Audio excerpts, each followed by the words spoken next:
천준호 의원입니다.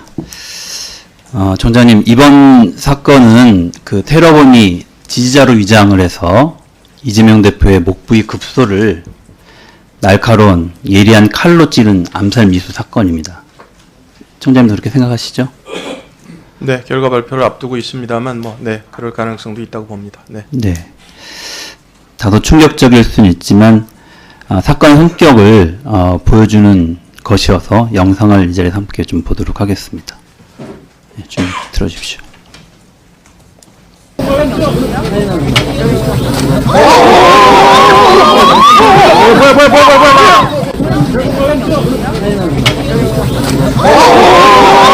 다음 영상도 같이 좀 들어주십시오.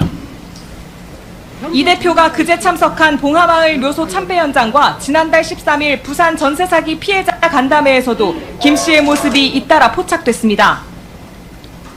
네, 저 영상에서 보시는 것처럼 그 테러범이 들고 있던 종이, 여러 현장에서 그 종이를 들고 다니는데요. 당일 사건 현장에서 테러범이 이재명 대표에게 사인 한번 해주세요라고 이야기하면서 종이를 들이밀고 몸을 숙여서 사인을 해주려고 하는 이재명 대표의 목 부위를 향해서 그 종이 밑에 있던 날카로운 흉기, 양날을 가른 칼로 바로 이재명 대표의 목 부위를 찌르는 일이 벌어진 것입니다. 근데 일부 그 구구 지지자들 중에서 테러범이 들고 있던 이 흉기가 칼이 아닌 나무젓가락이다, 종이칼이다라고 주장을 하고 있는데요. 손에 들고 있던 게 무엇입니까, 청장님? 지금 보여주신 사진이 맞습니다. 네. 양날을 날카롭게 간 칼이죠? 네. 그렇습니다. 자, 그런데 사건 발생 직후 경찰은 이재명 대표가 출혈량이 적다며 1cm 열상을 입었다, 경상으로 추정된다는 내용의 보고를 부산 강서경찰서에서 부산청으로 했고 또 본청으로 했습니다. 보고 받으셨습니까? 요 보고 경위를 말씀을 드리면요. 받았습니까? 아니, 그러니까 제가 보고는 받았습니다. 그러나 네. 부산 강서에서 보고한 내용이 아니고 저희 본청에서 처음 요 문안을 사용했습니다. 그 문안을 사용하게 된 계기는 본청 상황실에 파견 나와 있는 소방협력관이 소방청을 통해서 확인한 내용을 저희가 이제 보고서에 처음 인용한 거다, 이렇게 말씀드리겠습니다. 네. 이게 언론에 유출이 됐습니다. 그 뒤에. 유출 그래서 이것을 기초해서 보도가 많이 나갔습니다. 네네. 조선일보 보도에 따르면 경찰 이 대표 목 부위 1cm 열상 경상 추정 이렇게 되어 있습니다. 이게 그 뒤에 있었던 사건 조작 그리고 자작극을 이야기했던 여러 가짜 뉴스들의 근거가 됐던 영상입니다. 그에 대한 책임감 느끼십니까? 일단 언론에는 저렇게 나갔지만요. 저희는 이것을 소방을 통해서 확인을 했고, 저희보다는 이런 부분은 소방이 더 전문가이기 때문에 어쨌든 그것을 보고를 하고 언론에 유출된 내용에 대해서는 그 근거를 제공한 경찰에서 책임감을 전 느껴진다고 생각을 지금 하고요. 밑에 보시면 알지만 대테러 종합상황실 이렇게 되어 있습니다. 그 보고를 받으셨다지 않습니까? 대테러 종합상황실의 내용이 거의 경찰에서 보고한 내용과 같은 내용입니다. 더 이상 제가 그 부분은 더 말씀 안 네, 드릴게요. 대테러 종합상황실은 어디입니까? 그거는 총리실 산하기관입니다. 네, 그 경찰에서 보고한 내용이 그대로 총리실까지 간 거고요. 그것이 언론에 보도가 저희뿐만 아니고 소방 각종 기관에서 보고를 받아서 종합을 하는 기구입니다. 네. 네.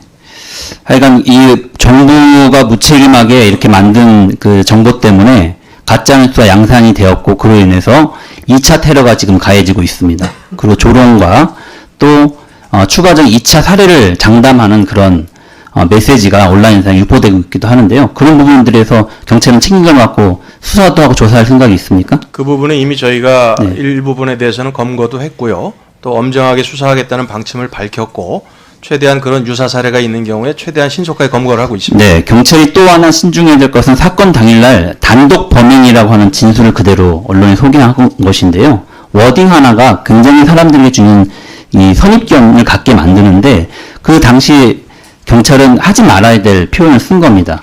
그 진술을 인용을 해서 이야기한 것인데요. 테러범에. 그렇다 하더라도 단독 범행이라고 하는 주장을 했다라고 하는 것을 이야기할 수는 없다고 좀 봅니다. 그만큼 신중해야 합니다.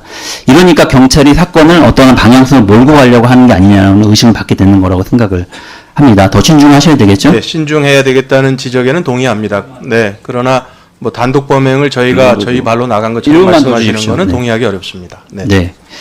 다음은 범행 동기와 관련된 것인데요. 이 범행 동기를 잘 밝히는 문제는 또 다른 사건을 예방하기 위해서도 굉장히 중요한 부분이라고 생각을 합니다.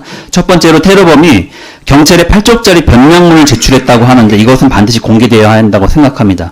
이것이 공개되지 않고 일부 언론에 취사 선택해서 흘려지고 있습니다. 예를 들면 또다시 조선일보에 이재명 습격범의 변명문 일부가 소개가 되었습니다.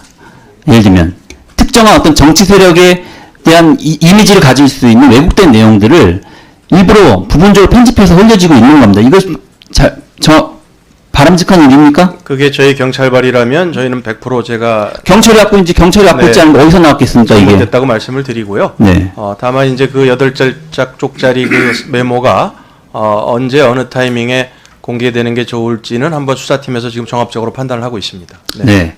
뿐만 아니라 범행 동기와 관련해서 반드시 밝혀져야 될 부분 중에 하나가 당적을 공개한. 언론에 따르면 이 테러범은 국민의힘 전실 계열의 정당에서 오랫동안 당적을 갖고 있다가 이재명 대표의 일정을 확인하기 위해서 민주당으로 당적을 갖게 되었다라고 하는 언론 보도가 있었습니다. 네, 그런 부분에 대해서 정확하게 좀 밝혀져야 한다고 생각이 들고요. 그리고 집회 참석에 대해서도 태극기 집회에 참석했다는 등등의 이야기가 있었습니다. 잘 아시겠지만 신원식 국방부 장관이 예전에 장관이 아닌 시절에 집회에 참석해서 문재인의 목을 따겠다는 발언을 한 적이 있었고요. 집회에 참석해서 그런 발언을 듣는 사람들이 쉽게 지도자의 목을 따기 위한 행위를 예행할 수 있다고 생각합니다. 또한 그 사람이 시청했던 유튜브는 어떤 것들이 있었는지 살펴봐야 됩니다. 그런 부분들을 정확하게 그 어떤 내용을 듣고 범행 동기와 연관이 있었는지를 철저하게 분석할 필요가 있다고 생각합니다.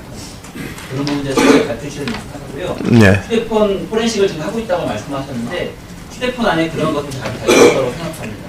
네. 수치가 압수하셨기 때문에 철저하게 밝혀서 있는 그대로 공개해 주실 것을 예, 지적하신 그런 내용들을 다 우리 지금 수사팀에서 종합적으로 수사를 진행하고 있고 결과 발표 때 상당 부분을 아마 이렇게 말씀드릴 수 있을 것으로 생각합니다.